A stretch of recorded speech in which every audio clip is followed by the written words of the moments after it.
علماء نے لکھا ہے کہ ابن مسعود ہے کہ 3 آدمیوں کی عقل پر آفرین ہے.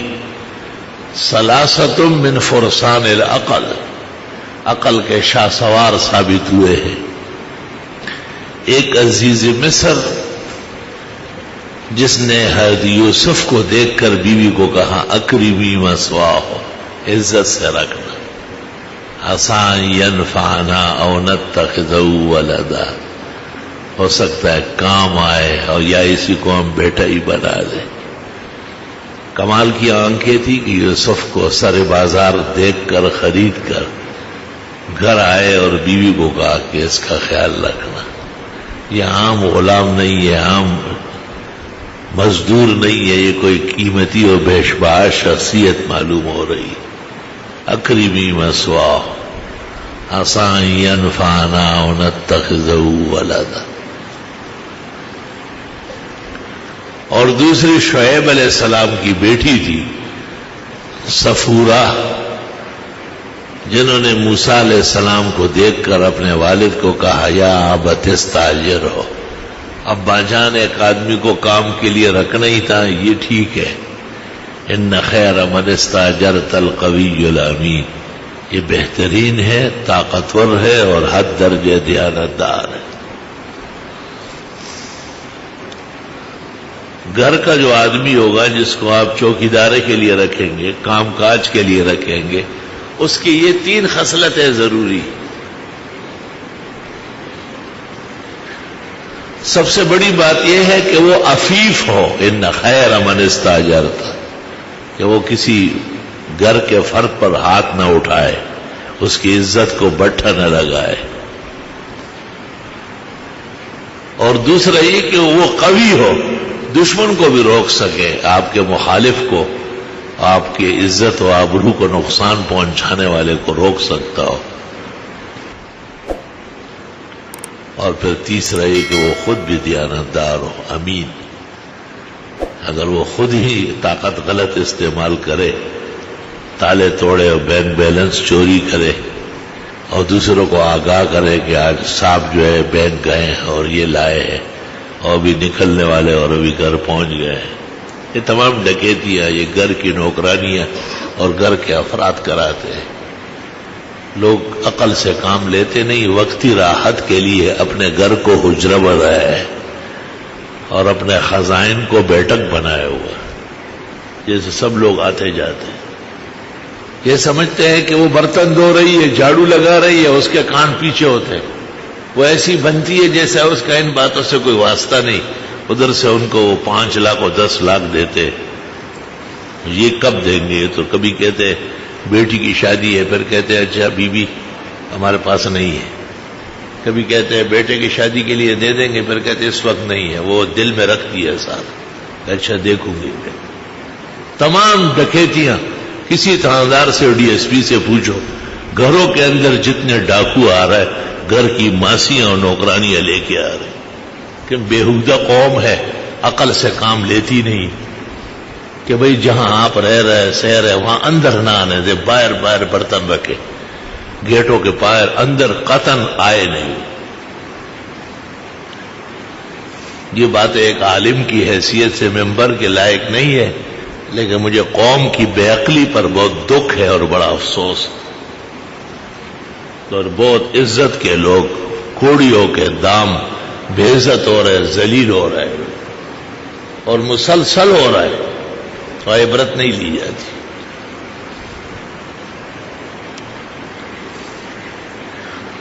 اصل بات یہ ہے کہ لوگوں کے مال میں خدا کا بڑا حق ہے، لوگوں کی کمائی میں دین کا اور دین والوں کا حق ہے.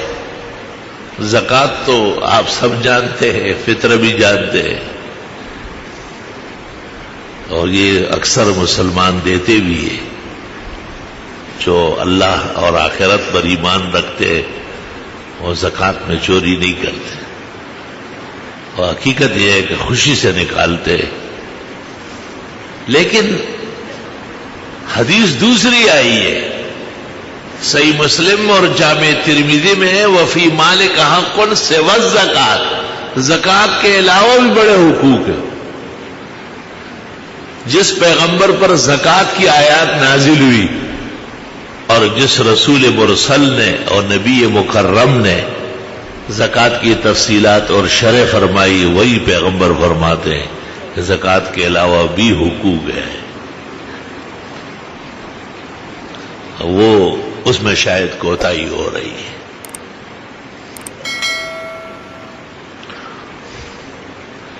یہ ایک قاعدہ ہے کہ جتنے اعمال ہیں یہ جمع ہو رہا ہے، اور یہ ہم سمجھتے ہیں کہ غائب ہو گئے، وہ پردے کے پیچھے جا کے دوسری طرف سے آ رہا ہے۔ اس لیے حدیث شریف میں ہے، اگر کسی نے اندھیری رات میں پتھر کے نیچے کوئی گناہ کر لیا جو کسی کو پتہ نہ ہو سوائے اس کے، اللہ ایک نہ ایک دن اس کو دن دہاڑے پتھر کے اوپر لے آئے گا، سب دنیا دیکھ لے، نہیں چھپے گا، وہ چھپ سکتا نہیں، نظام اللہ نے ایسا بنایا۔ ہم اور آپ سمجھتے ہیں کہ بھائی یہ ختم ہو گیا، حق تعالیٰ فرماتے ہیں تم بھول چکے ہو، میں بھولنے والا نہیں ہوں، میرے ملائک موجود ہے، میرے حفظہ موجود ہے، میرے معقبات موجود ہے، وہ سب کے سب ایک گن کر تمہارے ساتھ حساب کرے۔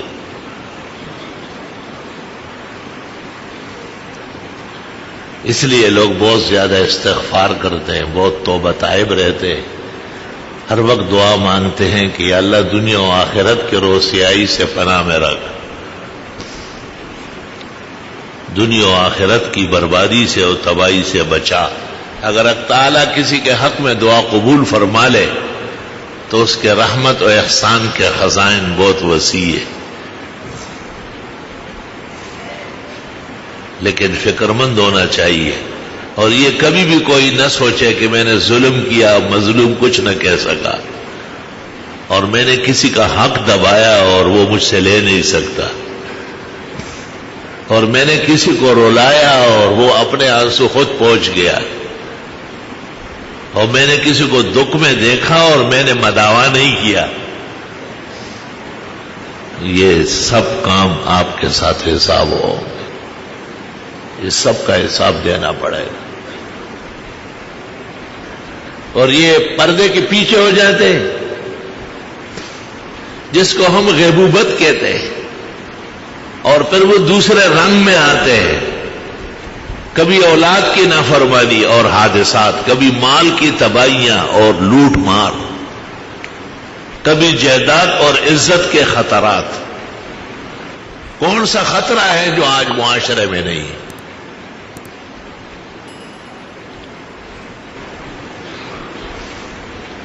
نام لینا ٹھیک نہیں ہے، ایک زمانے میں یہ نئے نئے کراچی کے حالات خراب ہو رہے تھے، یہاں صوبے کا جو سب سے بڑا ذمہ دار تھا اس سے ہماری میٹنگ ہوئی، اس میٹنگ میں اس نے یہ بڑی زبردست بات کہی جو بہت ہی ڈائری میں لکھنے والی ہے۔ اس نے کہا میں بھی راستہ بدل کے آتا جاتا ہوں، اور کبھی کبھی اپنے سرکاری بہت بڑا انتہائی اونچا عہدہ تھا، اس گاڑی کو چھوڑ کر ٹیکسی میں چلے جاتا ہوں۔ میں نے کہا آپ بہت اچھی حفاظت ہماری کر لیں۔ وہ ہماری بات کی تصدیق کر رہا تھا کہ ماحول زیادہ خراب ہے اور امن بالکل مفقود ہے، اور ہر طرف تباہی اور بغاوت مچی ہوئی ہے، لیکن ہمیں اس بات کا دکھ ہوا کہ اس کے پاس تمام ایجنسیاں ہیں، سب مسلح افراد موجود ہیں، اور یہ اس پورے صوبے کا ذمہ دار بنایا گیا، اور اس کا یہ حال ہے، تو یہ دوسروں کو کیا حفاظت دے گا؟ یہ اللہ دکھاتا ہے ہمیں کہ محافظت صرف اللہ کے پاس ہے۔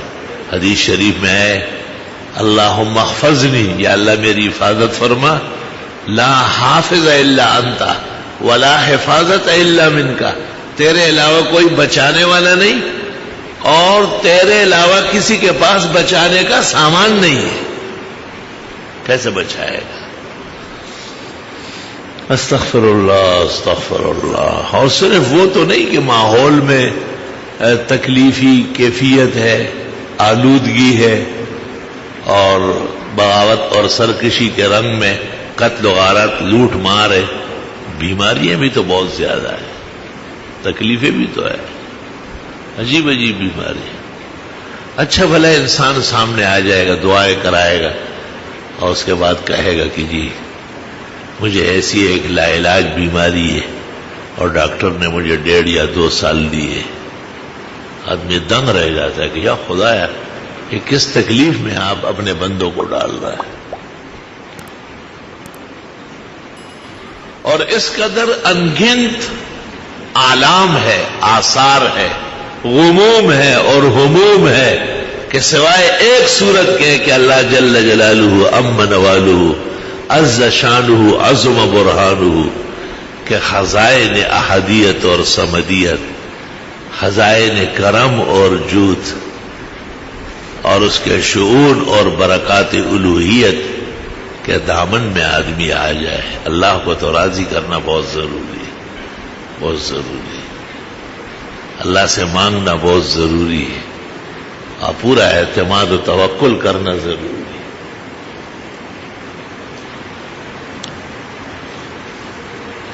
وہ کہتے ہیں نا کہ حضرت موسیٰ علیہ السلام جب مبعوث ہوئے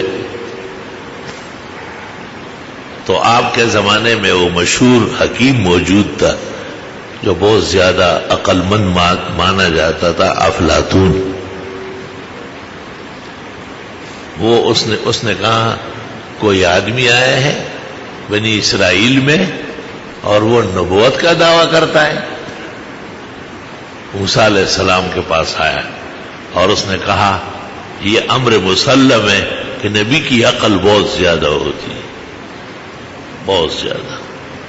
نبوت کی ذمہ داری بہت ہے، جن اور انس، قوم اور رعایا سب کو سمجھانا ہے تو اللہ کامل عقل اس کو عطا فرماتے ہیں.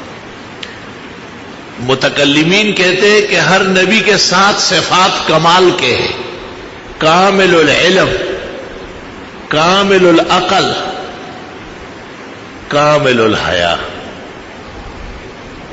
حیا بہت زیادہ ہوتی ہے. اللہ اکبر. بڑے منصب کے ساتھ حیادار رہنا. رسول اللہ صلی اللہ علیہ وسلم کسی کا رد کرتے تو ایک فرد کا نام نہیں لیتے.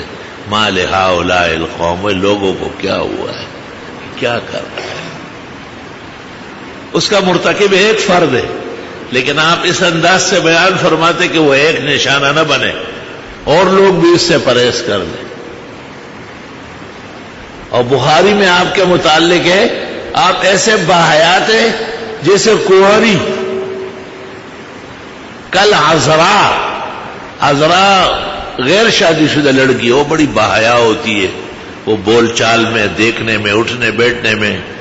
جب زمانہ حیا کا تھا اور دور حیا کا تھا تو ماں باپ اس کے سامنے لڑکوں کی باتیں نہیں کرتے تھے کہ ہماری بچی کی شادی نہیں ہوئی، پرائے لڑکوں کی طرف ذہن نہ جائے. اب تو اتنے حیادار ماں باپ ہو گئے، چھوٹی چھوٹی بچیوں کو کہتے ماشاء اللہ دلہن ہے، انا للہ و انا الیہ راجعون.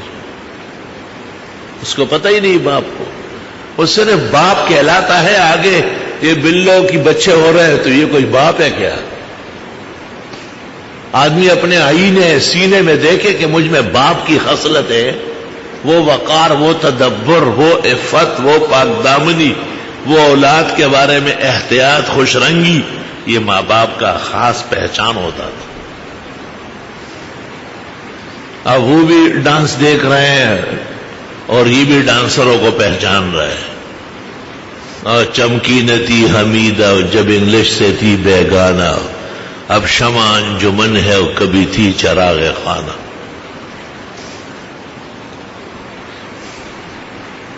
اس کو یہ لوگ آزادی فکر کہتے ہیں، حریت کہتے ہیں، یعنی ہوارگی کو آزادی کہہ رہے ہیں اور بغاوت کو جمہوریت کہتے ہیں، اور اسلام دشمنی کو خود اپنے آپ کو کمیونسٹ کہتے ہیں، لا مذہب، بے دین. شرم تم کو مگر نہیں آئی. تو پیغمبر کے 7 صفات ہمیشہ کمال کے ہوتے ہیں. کائنات میں ان کا برابر کوئی بھی نہیں ہوتا. ایک حیا بہت ہوتی ہے، دوسری عقل انتہا پہ ہوتی ہے، اور تیسری علم اللہ نے جو ان کو دیا ہوتا ہے. رسول اور نبی کے برابر کسی کا علم نہیں ہوتا. کامل العلم، کامل الحیا، کامل العقل. 3 ہو گئے اور 4 ادھر سے یاد کر لو.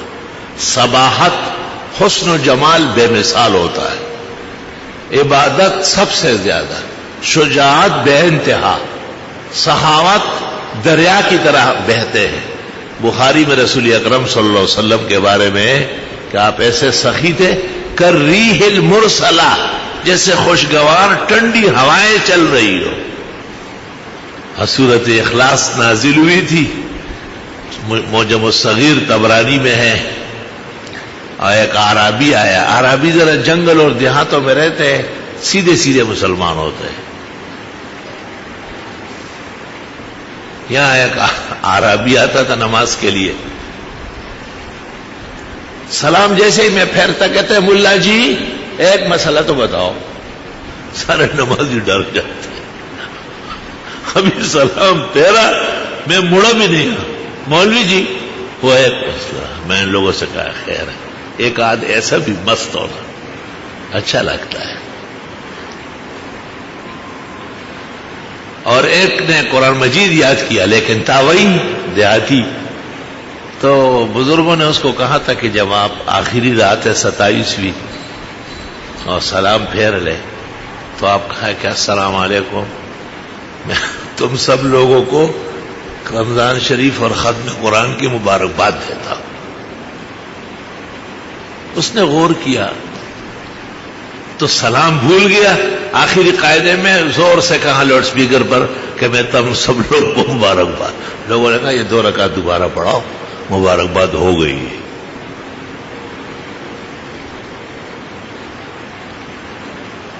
تو اعراب کہلاتے ہیں. اعراب الذین یسکنون فی البادیہ، جو جنگلوں میں دشتوں میں رہتے ہیں. ان میں آداب بظاہر نہیں ہوتے، دل میں ہوتے ہیں لیکن بول چال میں نہیں ہوتے. یہاں ایک آیا، مجھے کہا میں آپ سے دورہ تفسیر کروں گا پوری پابندی سے، مگر نہ آپ میرے استاذ بنیں گے اور نہ میں شاگرد بنوں گا. میں نے کہا ٹھیک ہے، میں استاذ بنوں تو مجھے کیا دے گا؟ خوار پڑک بچیا. اور تو شاگرد بنے تو کیا کچھ بڑھ جائے گا؟ اللہ نے ہزاروں نے لاکھوں عطا فرمائے. تو لوگ مجھے کہتے ہیں آپ نے اس کو کیوں اجازت دی؟ میں نے کہا اس لیے کہ قرآن کے لیے ہے. مقصد قرآن ہے، مقصد میں نہیں ہوں. استاذی اور شاگردی وہ سمجھتا نہیں، اس کے لیے ماننا ضروری نہیں ہے. جو بیٹھ گیا اس کو فائدہ ہوا وہ بہترین شاگرد ہے. تو ایک اعرابی آیا جناب رسول اللہ صلی اللہ علیہ وسلم کی خدمت میں اور آپ سے کہا سنا ہے اللہ تعالیٰ آپ کو خبریں دیتا ہے. وہ الفاظ اس کے اس طرح ہے کہ سنا ہے کہ آپ کا رب آپ کو کوئی گیت سناتا ہے. الفاظ دیکھو تو مشکل الفاظ. آپ نے کہا ہاں میرا رب مجھے وحی فرماتے ہیں. اس نے کہا کوئی وحی، پھر وہی اپنے الفاظ کہے کہ آپ وہ گیت جو خدا نے تمہیں سنائی وہ ہمیں بھی سناؤ.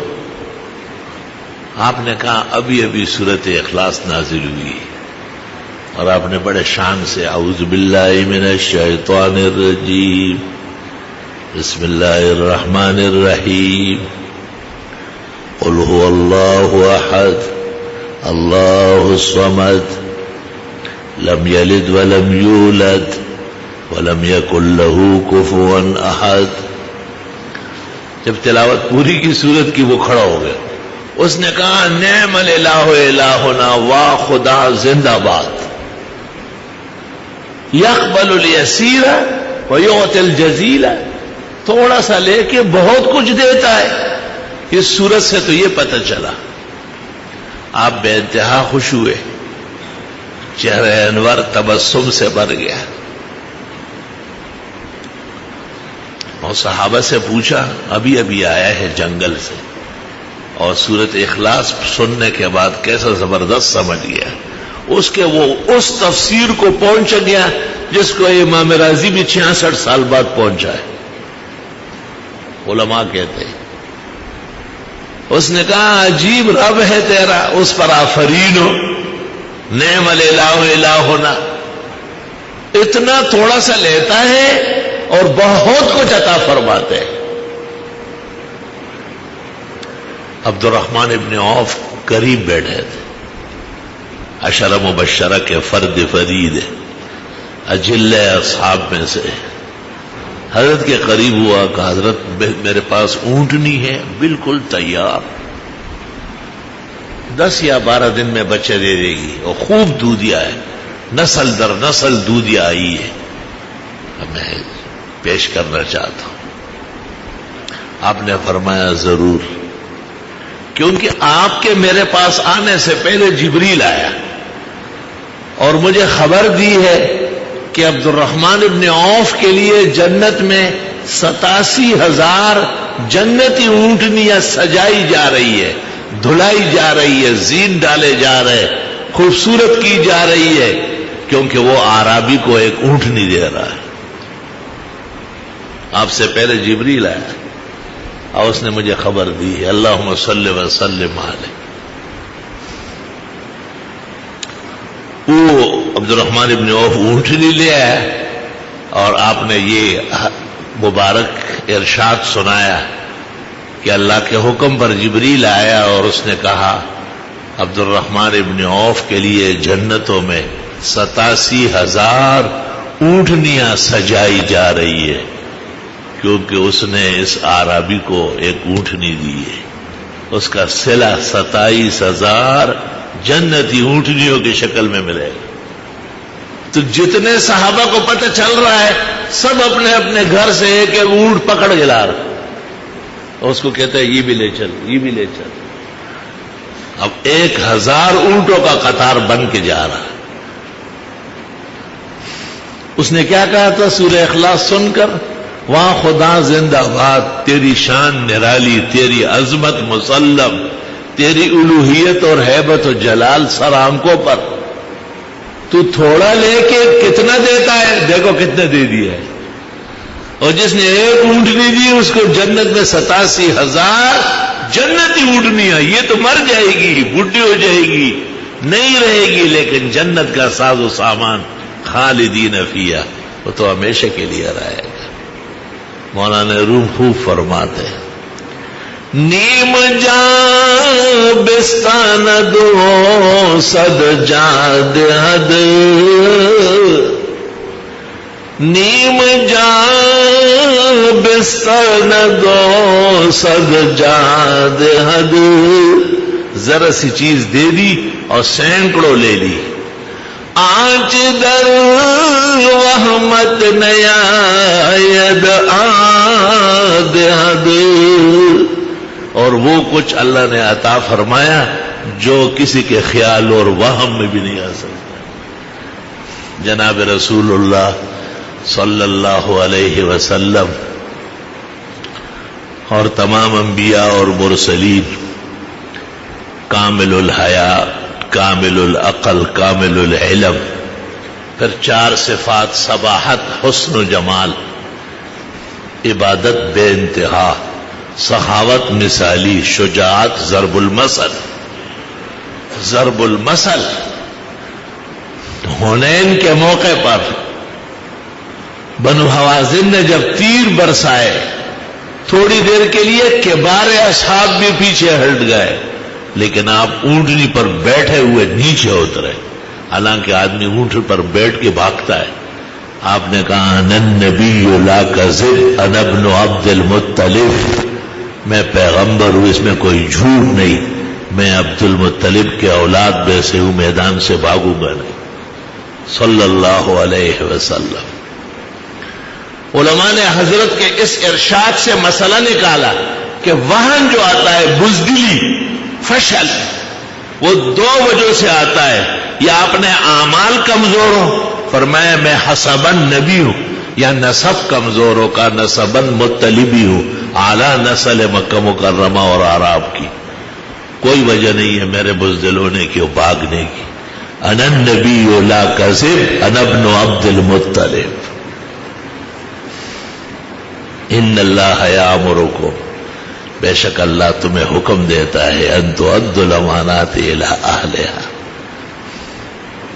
کہ اہل کو امانت سپرد کرو، دیکھ کے امانت داری کا خیال رکھو. وَإِذَا حَكَمْتُمْ بَيْنَ النَّاسِ أَن تَحْكُمُوا بِالْعَدْلِ، جب لوگوں کے حاکم بنو تو پورے انصاف سے فیصلہ کرو. ان اللہ نعم ما یعظکم بہ، اللہ تمہیں بہترین نصیحت کرتے ہیں. کسی کو یہ کہنا کہ امانت دار رہو اور عادل و منصف رہو بہترین نصیحت ہے. ان اللہ کان سمیعا بصیرا، بے شک اللہ تعالیٰ خوب سننے اور دیکھنے والا ہے.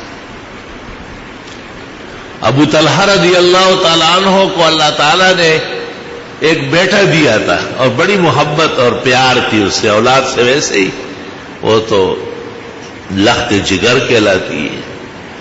شاعر کہتا بھی ہے نعم الالہ علی العباد کثیرۃ، اللہ کی نعمتیں بندوں پر بہت ہے. وَأَجَلُّهُنَّ نِجَابَةُ الْأَوْلَادِ، لیکن ان سب میں پر بہترین اولاد زبردست نعمت. وہ بیمار ہو گیا، روزانہ ابو طلحہ کام سے آتے تھے، پوچھتے تھے کیا حال ہے، پھر اس کو دیکھ کے روتے تھے، پریشان ہوتے تھے. ایک دن جب یہ کام سے آئے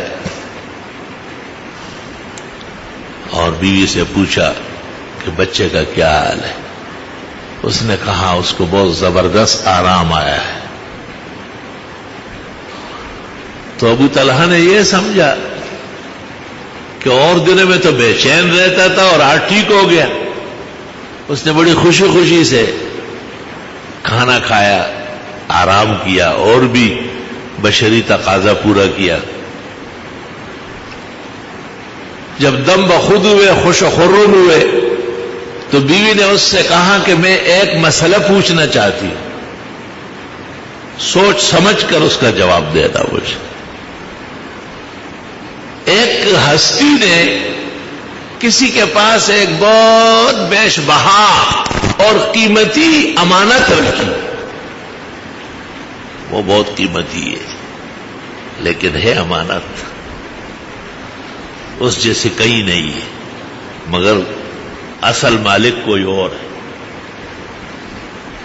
اور ان لوگوں کو اس امانت سے بڑی پیار ہو گئی، بڑی محبت ہو گئی، اس کی وجہ سے پورا گھر خوشیوں سے بھرا رہتا ہے.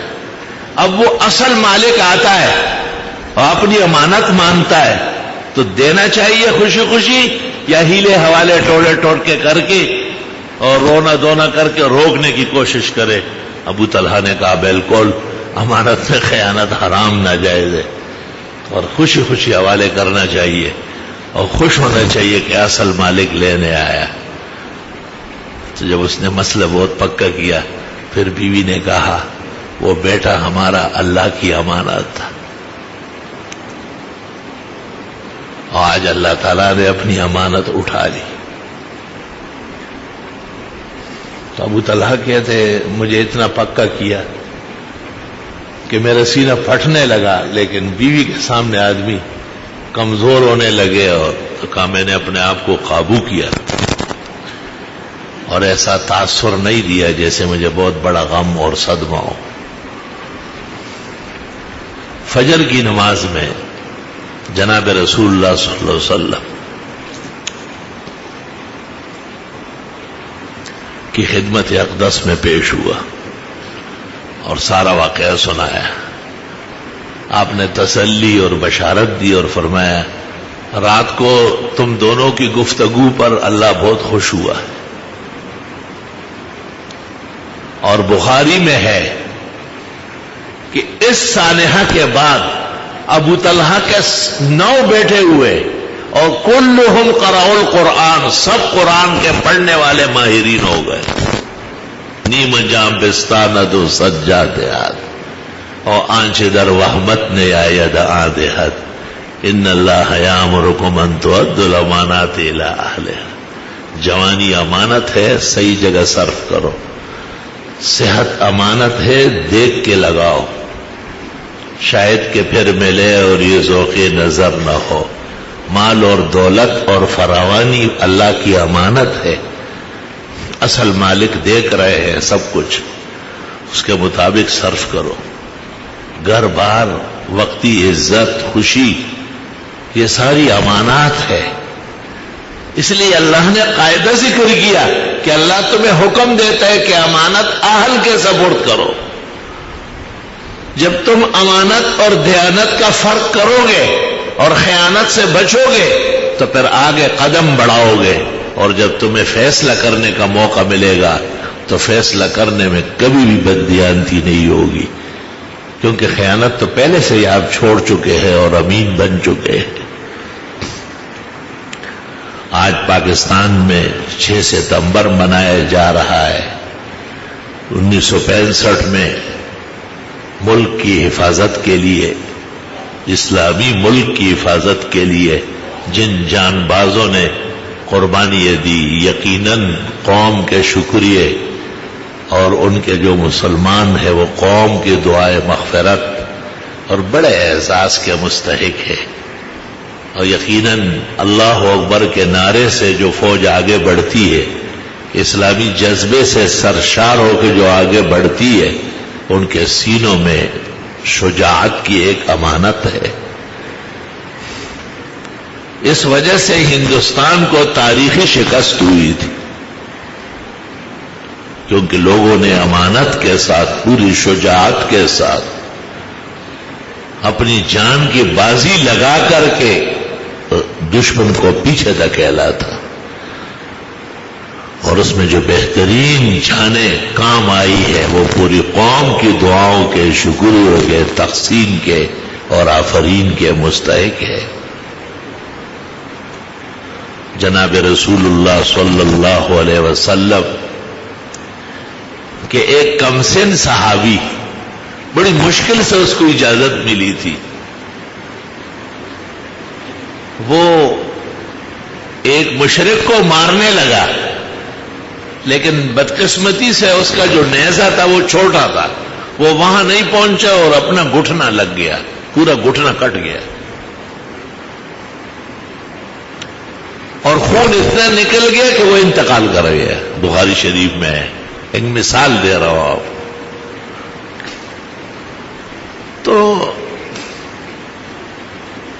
اس کی والدہ پیغمبر اسلام کی خدمت میں آئی۔ لوگ قسم قسم کی باتیں کرتے ہیں نا، ہر موقع پر ان کی علیحدہ باتیں ہوتی ہیں، اور باتیں کرنے والے ایک علیحدہ فریق ہوتا ہے، ان کا کام ہی فضولیات بکنا ہوتا ہے۔ تو انہوں نے کہا یہ بہت کم سن ہے اور شاید اجازت بھی نہیں ملی تھی،